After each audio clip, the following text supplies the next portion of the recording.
and we will go up, up, up, up, up. With Jesus level. Terima kasih Tuhan, pagi hari ini kami rindu berjumpa dengan Engkau oleh firman Tuhan, oleh doa, dan komunitas kami. Urapi hamba-Mu dan anak-anak-Mu, Roh Kudus tuntun kami untuk tidak hanya mengerti, tapi juga mengalami dan mempraktekannya. Dalam nama Tuhan Yesus Kristus, haleluya. Amin. Baik saudara, dalam minggu pertama, dari tema besarnya minggu pertama ini, valuing the least among us. Menghargai yang terkecil di antara kita. Siapakah yang terkecil di antara kita itu? Matius 25 ayat 40. Dan raja itu akan menjawab mereka, aku berkata kepadamu, sesungguhnya segala sesuatu yang kamu lakukan untuk salah seorang dari saudaraku yang paling hina ini, kamu telah melakukannya untuk aku.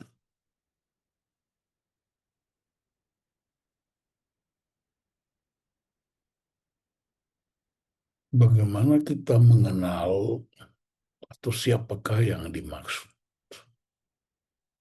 sebagai orang yang terkecil, yang hina? Dan saya pagi ini memilih orang miskin yang ada di antara kita di zaman Yesus dan di zaman sekarang.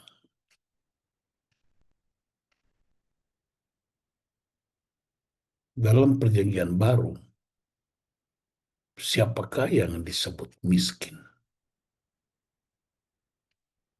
Ada dua istilah dalam bahasa Yunani, yaitu penes dan tokos. Penes itu adalah orang yang melakukan pekerjaan kasar. Di sini problemnya ialah status sosial. Sedangkan tokos adalah orang yang terpaksa mengemis karena tidak memiliki semua sumber daya. Para penetes atau penes, mereka biasanya bekerja di toko atau ladang. Dan karena itu mereka tidak punya waktu seperti kaum bangsawan pada umumnya. Mereka tidak punya cukup waktu untuk mengurusi pendidikan, mengurusi politik, atau bisnis, dan lain-lain. Tapi para tokos adalah orang yang terpaksa mengemis. Perhatikannya, kata terpaksa mengemis, karena tidak punya sumber apapun. Baik itu pertanian maupun keluarganya. Ini terjadi dalam Kekaisaran Romawi. Kalau orang tidak bisa membayar pajak atau tidak bisa membayar peti, maka semua yang dia miliki akan disita oleh kaisar. Itu yang kemudian mereka disebut sebagai terpaksa. Mereka kehilangan banyak hal, termasuk semua ikatan keluarga atau sosial. Dan mereka sering disebut pengembara. Karena itu mereka menjadi orang asing bagi yang lain. Saudara, saya ingatkan bahwa orang asing tidak hanya soal dari bangsa lain, dari negara lain, suku lain. Tetapi sadar atau tidak, seringkali orang asing ada di tengah-tengah keluarga kita. Mungkin kita nggak sadar, mempraktekkan mungkin suami menjadi orang asing di rumahmu, istrimu orang asing, anak-anakmu orang asing. Bisa jadi. Kemarin saya tidak sengaja menyaksikan sebuah konten seorang anak gadis Papua. Dia pakai bahasa logat Papua bilang begini. Kata orang ini mau pilih bupati, wali kota, gubernur, presiden. Sebelum kita pilih, kata orang dengar dia punya visi misi. Padahal kepemimpinan mereka paling 5 tahun atau 10 tahun. Sedangkan untuk membangun keluarga seumur hidup, masa kita tidak mendengar visi misi dari calon suami sambil dia ketawa? Saya renungkan, betul juga ya. Banyak kehancuran rumah tangga karena nggak ada visinya, nggak ada misinya. Jadi begitu aja. Padahal membangun keluarga seumur hidup sampai maut memisahkan. Itu konten anak gadis itu mengingatkan saya tentang pentingnya visi misi dalam membangun sebuah rumah tangga. Kalau tidak, kita menjadi orang asing. Orang yang miskin atau mengemis kehilangan semua dukungan sosial dan semua sarana pendukung. Ingat bagaimana perlakuan orang Farisi terhadap orang-orang yang miskin. Bahkan mereka dianggap tidak punya masa depan. Penelitian dari Jeremy Nairey dari Universitas Notre Dame di Amerika, maaf, tentang stratifikasi sosial. 1-2% itu raja atau bangsawan. Ini karena faktor keturunan. 5-7% itu para pedagang, pemungut pajak, polisi, wartawan, pendeta. 75% para petani, nelayan yang memiliki sedikit tanah. 15% kaum paria.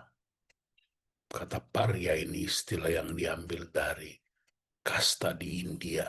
Yang paling rendah itu paria. 16% itu mereka adalah pengemis, orang cacat, pelacur, penjahat yang tinggal di luar pagar kota. Jadi itu persentasi tentang stratifikasi sosial.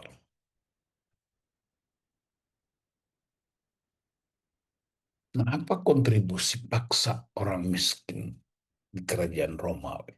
Saya menyebutnya kontribusi paksa karena mereka dipaksa. Kekaisaran Romawi semakin maju karena pembayar pajak. Para petani dan nelayan tidak dapat menyimpan apa-apa. Karena untuk mendapatkan hal berikutnya, mereka harus bayar pajak sebelumnya. Baik hasil tangkapan atau panen maupun hasil jualan. Jadi sebelum pergi tangkap ikan, bayar pajak dulu. Setelah dapat ikan, bayar pajak. Pergi jual ke pasar, bayar pajak lagi. Ini sudah bisa bayangkan betapa menderitanya. Dan itu nggak ada kekuatan untuk menghalanginya. Karena ada satu kuasa yang lebih tinggi, yang disebut kuasa kekaisaran. Dalam masyarakat Yunani Romawi, ada beberapa jenis pajak. Pajak kepala. Kalau di kampung saya dulu, ditagih setiap kepala rumah tangga. Bayar kepala. Ada pajak tanah. Rekuisisi penempatan tentara itu pengisian form untuk isi Jadi tentara pun bayar penyerahan makanan atau hewan untuk militer, kerja paksa, bea atas semua hasil produksi yang dibawa ke pasar, dan juga persepuluhan. Jadi kurang lebih ada 5 tagihan yang mesti dibayar oleh orang-orang di zaman itu. Mereka ini yang mengalami penderitaan luar biasa, yang kemudian disebut sebagai orang miskin atau hina, tokos. Nah, saya kutip apa kata Bunda Teresa tentang kemiskinan. Dia bilang, kemiskinan yang paling mengerikan adalah kesepian dan perasaan tidak dicintai.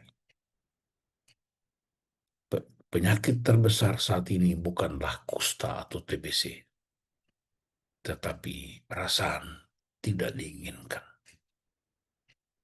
Itu kata kusta dan TBC itu di zaman Bunda Teresa. Mungkin sekarang ini apa ya, HIV AIDS atau uh, COVID macam-macam, tetapi problem sama, yaitu perasaan tidak diinginkan. Itu yang saya sebut sebagai orang asing di rumah. Dan karena itu dia katakan kita bisa melakukan hal-hal kecil dengan cinta yang besar. Nah, bagaimana itu di Indonesia? Pribadi, keluarga, dan gereja. Ya, kadang-kadang di gereja juga ada gereja-gereja tertentu yang udah menyebut diri modern. Masih juga ada praktek-praktek tokos dan PNS itu. Sampai sekarang karena saya sangat aktif dalam gerakan oikumene, jadi saya bisa melihat dan mengalaminya.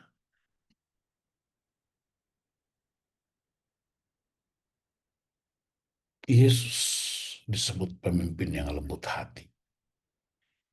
Yesus menaruh perhatian dan kemurahan hatinya, cinta kasihnya kepada orang paling hina. Ada orang hina, tetapi ada yang paling hina, yang dalam masyarakat India disebut paria. Ya.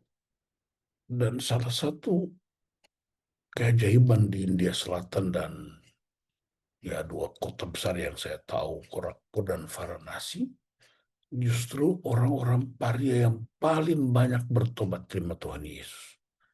Tahu kenapa? Karena penginjilnya adalah kasta tertinggi dalam masyarakat India Selatan. Ketika kasta tertinggi itu, kasta Brahmana, mereka menjadi penginjil. Mereka mendatangi kasta paria. Kalau saudara pergi ke India, itu bisa ketahuan kasta-kasta itu dari namanya maupun dari wilayah tempat tinggal. Itu udah segmentasinya udah kayak begitu. Ketika kasta Brahmana ini yang jadi penginjil datangi orang paria itu merasa sangat malu karena kok dikunjungi ada apa. Orang Brahmana bilang, kami ini sesama manusia dengan kalian. Kasta kita ini dibagi menurut budaya kita. Tapi ada satu pria yang dahsyat. Dia tidak berkasta. Dia tinggal di tempat yang sangat tinggi, yang mulia. Justru dia turun menjumpai kita, Anda dan saya. Mereka tanya, bolehkah tahu siapa namanya? Dia bernama Yesus Kristus Tuhan. Dan serentak seketika orang mengambil keputusan untuk ikut Yesus. Dan itu terjadi ledakan pertumbuhan yang luar biasa di India Selatan. Khususnya yang saya tahu ya, Saya pernah ketemu mereka di beberapa daerah di India Selatan. Jutaan orang bertobat terima Yesus karena ada perjumpaan.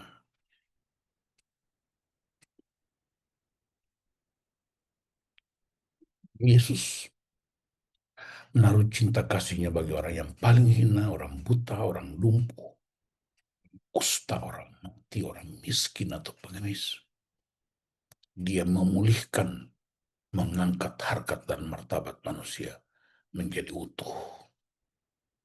Imago Dei, gambar dan rupa Allah. Jadi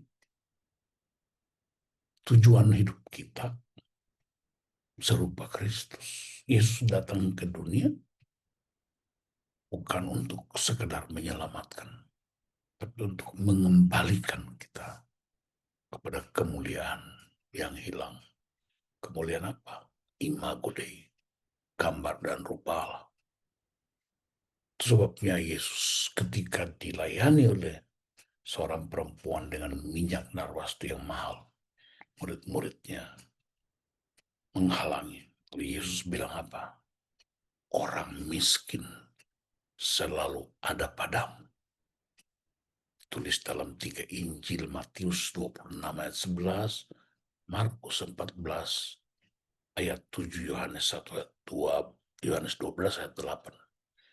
Artinya, pekerjaan pelayanan terhadap orang miskin akan terus berlangsung karena orang miskin selalu ada padamu di setiap generasi, setiap zaman. Dan itu berarti Kristus tetap relevan dan berkuasa sepanjang sejarah manusia karena mereka ada di sana. Dan kalau kita baca khotbah Yesus di Bukit Ucapan Bahagia, ada 4 kelompok yang mendapat perhatian. Saya menelitinya. Yang pertama orang miskin. Berbahagialah orang yang miskin. Berbahagialah orang yang lapar dan haus. Berbahagialah orang yang berduka cita. Berbahagialah orang yang dianiaya karena kebenaran. Dalam konteks itulah Yesus mengatakan, segala sesuatu yang kamu lakukan bagi mereka ini, kamu telah melakukannya bagiku. Terus 25 ayat 40. Mengapa Yesus bilang begitu? Karena Yesus itu Allah, tetapi ia memilih menjadi manusia.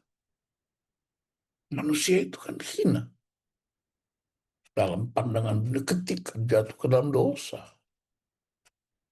Hal itu menunjukkan bahwa dia memilih kehinaan. Kehinaan siapa? Kehinaan manusia. Tetapi dia tidak hina.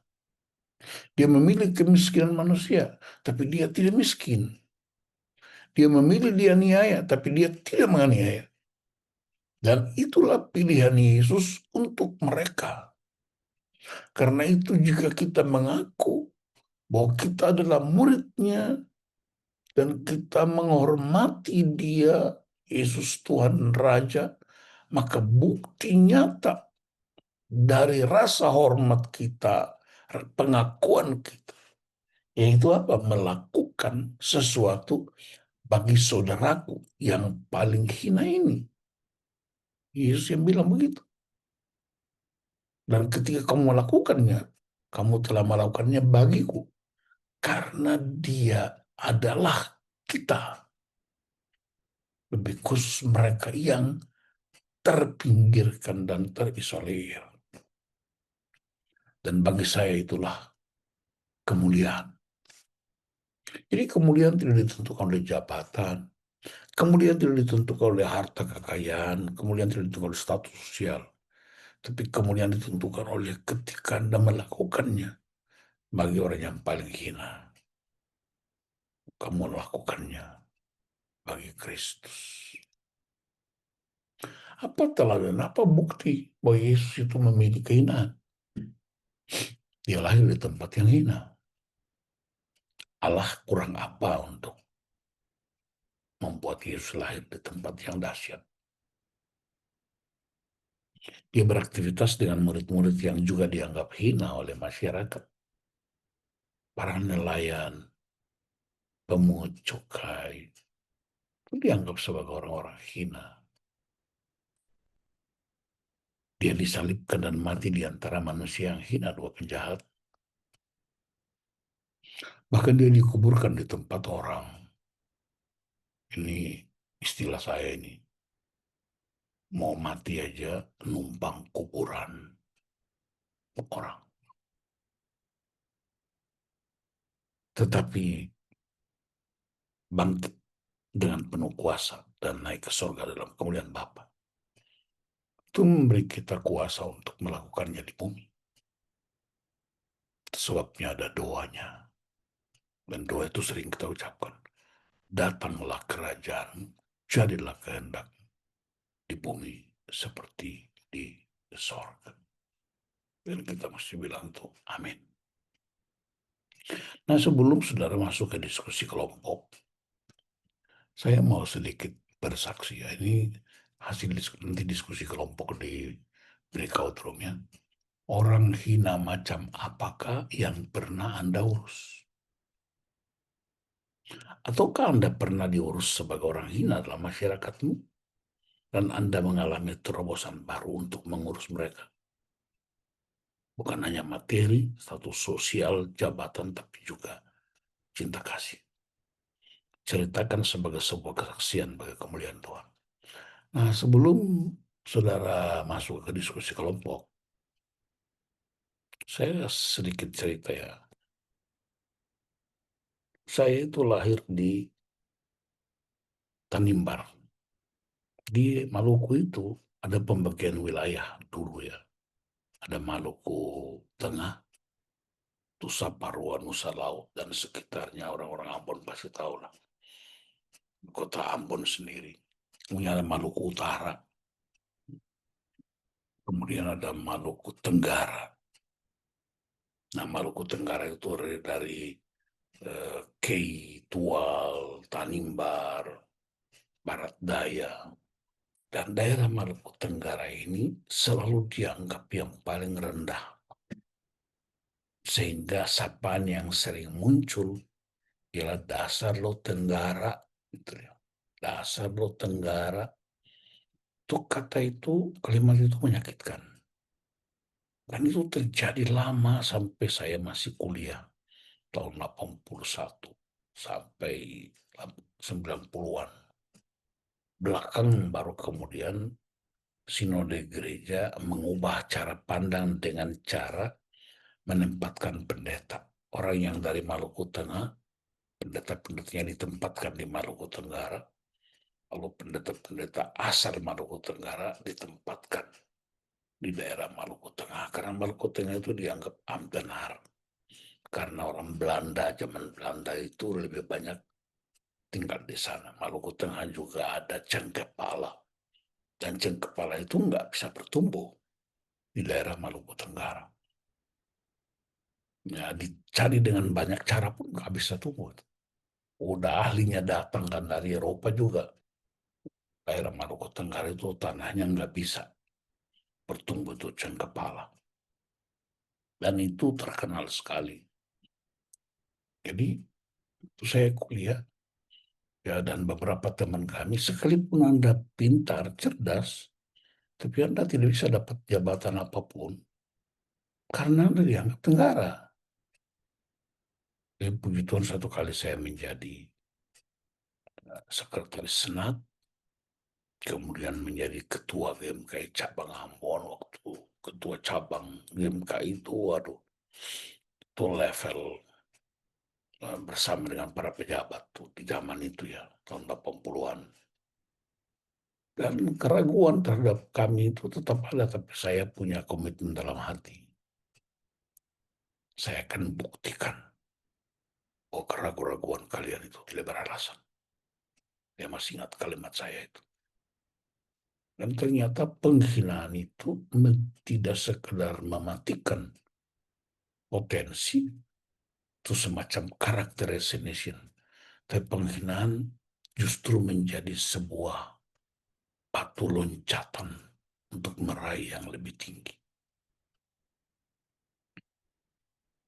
Jadi selalu dasar Tenggara, Tenggara satu ini terus begitu. Ya puji Tuhan, tahun 90-an ada sedikit perubahan dan sekarang udah mulai banyak perubahan. Dan salah satu produk utama yang sekarang dipakai di Maluku sebagai pakaian nasionalnya orang Maluku ialah tenunan-tenunan dari Tanimbar. Baik itu dipakai, baik pejabat, baik anak sekolah, guru-guru. Sekali lagi sudah menjadi pakaian adat nasionalnya orang Maluku. Itu buatan orang-orang yang tadinya dianggap kelas rendah Tenggara. Nah, saya bersyukur kepada Tuhan. Kemajuan teknologi, kemajuan pengetahuan, kemajuan peradaban.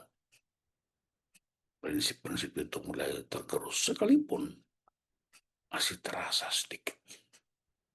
Ya, di gereja-gereja modern juga saya masih rasa termasuk di gerakan Oikumene Nasional.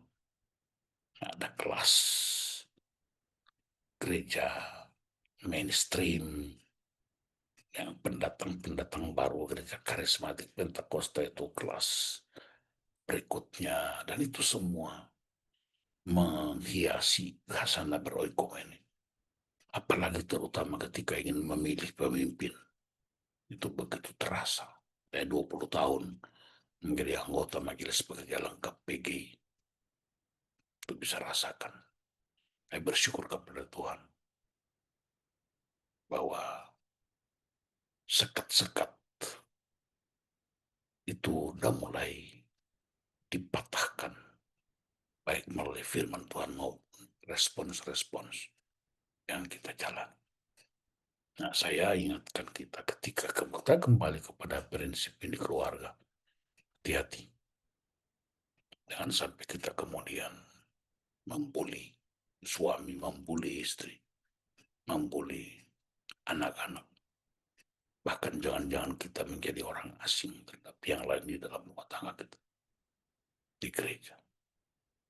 Saya berdoa supaya kita kembali kepada kebenaran firman Tuhan. Apa yang dikatakan Yesus. Dan diskusikan itu di kelompok dengan kesadaran penuh untuk membangun komitmen menolong mereka yang hina sebagai cara kita menghormati Kristus sebagai Raja kita. Tuhan, terima kasih hamba terbatas. Biarlah kebenaran firman Tuhan menolong kami untuk bangkit jadi pemenang. Karena kami tahu bahwa kami diciptakan segambar dan serupa dengan Allah. Biarlah kuasa firman Tuhan dan Roh Kudus menolong kami untuk mematahkan semua sekat-sekat yang membagi manusia dan berbagai macam stratifikasi. Kami mulia karena Kristus menebuskan. Dalam nama Tuhan Yesus Kristus. Haleluya. Amin.